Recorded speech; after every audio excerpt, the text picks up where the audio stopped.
Well, tonight marks the opening of the 35th Annual Atlantic Film Festival, and we wanted to shine a spotlight on a documentary making its world premiere that features a story of a local Dartmouth woman that you may have heard about. Scars of Shame is an educational documentary, and the first of its kind that deals with dermatillomania, or compulsive skin picking. Dartmouth's Angela Hartlin deals with this chronic condition on a daily basis, and she is the focus in the film. In Scars of Shame, Hartlin travels from Dartmouth, Nova Scotia, all the way to California to seek out answers and learn more about this misunderstood disorder. And joining us with more is Angela Hartlin at the Red Table. And Angela's been on our show before talking about this, so we welcome you back to the Morning News. Hi, thanks for having me today. It's a pleasure to have you back on.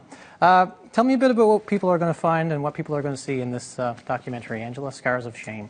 Well, I'm actually really nervous about it because it's actually going to be the first time that the general public has seen my story, like, on film. I already have a book out, forever marked, A Dermatillomania Diary, but this kind of makes it a little more real. People are going to be able to see kind of like the in-depth struggle, like being able to see me in the bathroom picking at my skin, which is quite different than picking at your skin normally. Like, I've had this disorder now for sure chronically for 14 years. Wow. But I think I've had it a little bit longer. It just kind of started gradually, and then as things happened in my life, the disorder kind of took hold. I know we just came up before I was talking live, and I said I have a bit of a scab on my knee from a mountain biking injury, and I kind of pick at it. We all do. It's kind of normal human behavior. What separates you from that?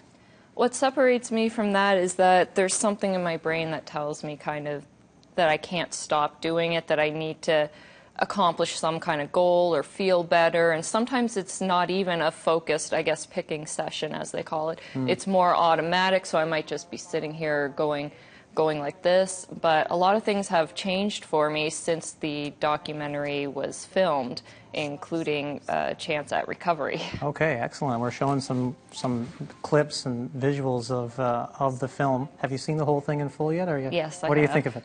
I'm really pleased with it. I mean, it's very, I guess, classy. It's not sensationalistic or anything. It's very educational, and people really get to learn from the top experts in the world what this disorder and its sister disorder, trichotillomania, along with other BFRBs, which is called body-focused repetitive behaviors, what that's all about. And I guess to kind of talk a little bit more about the scab on your knee you were talking about, if it doesn't affect your life overall, it's not something that's distressing you, it doesn't cause you to not be able to leave your house, then, I mean, it obviously wouldn't be a big issue because that is a natural grooming behavior. You're correct. I wanted to focus on the big word that you said there, which is recovery. Yes. I know that since you were last on this show, you were on The Doctors. Yes. Which is a huge deal in the U.S. We have some footage of that. Tell me about that experience and where you are in recovery now. You know, it's really weird because I never did this advocacy with the plan of somebody actually discovering me from Hollywood and dragging me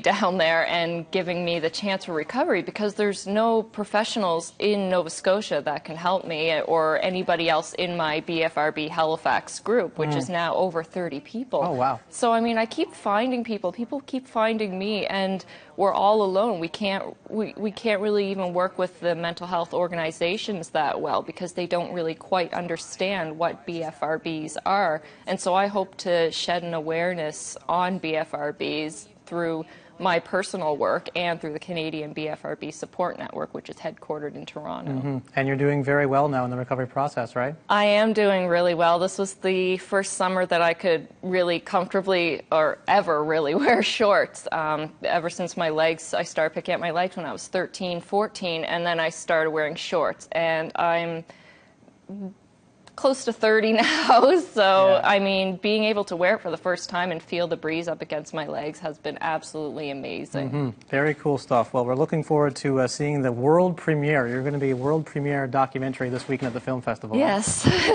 Where can people go to get tickets?